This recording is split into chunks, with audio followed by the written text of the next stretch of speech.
Hi, and welcome to the Reclaimed Ranch. My name is Tara, and this week I only had one project because I've just been so busy with. We are getting ready to do our holiday flip this coming week at the store, and it's a big thing. We don't flip just a couple of vignettes, we flip the entire store. So we've been getting ready for that, so I only had time to finish my little houses, and I'm loving how they turned out though. So I took the Rust-Oleum 2 times spray in gold, and I took some of the bottle brush trees that came with it. They were kind of a brown color anyway, and painted those. And then this little train station had a big chip where the top of the peak was. And so what I'm going to do is I'm going to take some of my air dry clay and I'm just going to repair that and let it sit for a few hours before I paint it. And then there's another house that had a really big chip in it, and so I'm going to do the same thing, and they actually turned out really good. You can't even tell that they were repaired. So, and then after those dried, I did notice I let them dry actually overnight, I think. And the next day when I came in, I did notice the bigger chunk on this house here had cracked a little bit. Sometimes the air dry clay shrinks and cracks a little bit. So I did end up just filling that in again a little bit with the air dry clay. And it came out great. So, and I loved it because it looks like there's like bumps and things around the house anyway for snow effect. So this made it easy to repair. Just kind of blended in, took some water, molded it around, and yeah, it was an easy fix. So I'm going to take the White Swan from DIY, and I am going to paint all of these white, everything. And it did take about 2.5 coats to completely cover all the different colors and things, but I think it was well worth it. And I chose the DIY paint because Fusion, even though it does have like a top coat in it, didn't have to be sealed. It's on certain textures, it grabs a little bit differently, and the DIY paint just automatically sticks right to it. It doesn't like move around on you, and it's really easy to dry, and it dries really fast. So that's the reason I chose that paint. Love both paint lines. There's just different things that you want to use for different projects. So yeah, it was fun, nice and relaxing, and I was able to just sit down, watch my show, get these painted, and it was just nice to have some me time.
This is where I'm adding that extra clay the next day to just hide those cracks a little bit. And then I'm taking some of that white swan on my gold trees and I'm just putting it on a paintbrush and I'm just going to paint the tips of it to make it look like there's snow.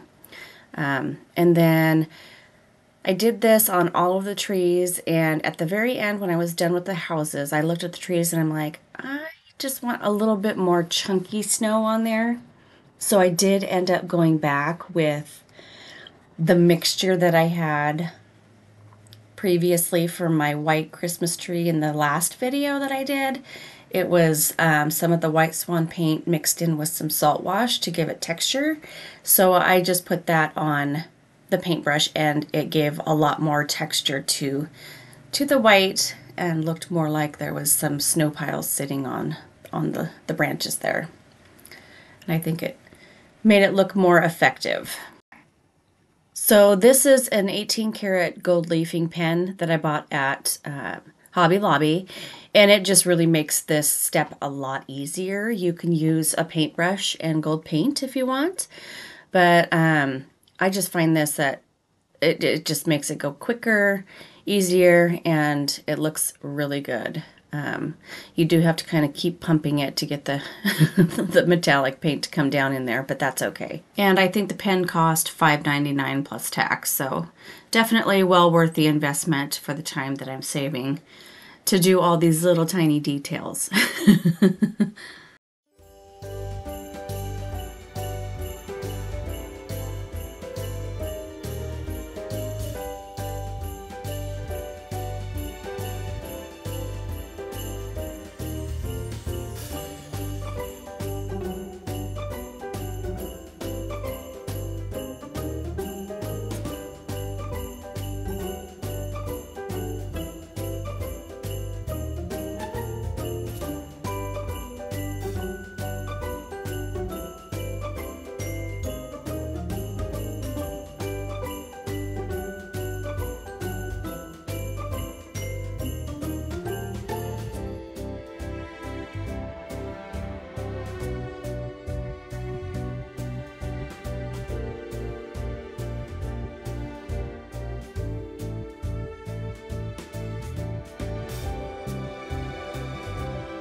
So this is that mixture of the white paint and salt wash, and what I'm doing is I'm just taking it and I'm dabbing it onto all the snow parts of the roof, and I'm going in with some it's plain white glitter. There's no opalescence to it, so it just gives it that glistening effect of having actual snow sitting on the rooftop. And so I just put the paint on there, put some of the glitter on there, and then shake off the excess and then let it dry. And then I will go in with the Rust-Oleum clear matte spray and give it a couple of coats so that the glitter actually sticks really well. But I think this is just a beautiful touch, and it makes it, makes the magic come alive on these little houses, and I just love how they turned out. And I do want to thank all of you that have made purchases off my website. You've made me busy with that as well, so thank you so much for supporting my business. And some of the decoupage papers did sell out, but I have them in my hands to restock on my website, so I will get that done today. And I've also added a lot more decoupage papers, redesign has come out with a lot of really cool of the fiber decoupage papers. And so you'll want to go check those out because those are going to make extraordinary like big picture boards and stuff. So, and I'll do a video on that as well. But look at my little village. Isn't it so cute? I just love how these turned out. So elegant, gorgeous. And you can find these at any thrift store, basically. They have them everywhere for just super cheap. And then you can turn them into this beautiful high-end, luxury village. And I'm going to put this on my tablescape for Christmas. I'm so excited. And you all have a wonderful weekend, and I'll see you next week. Bye.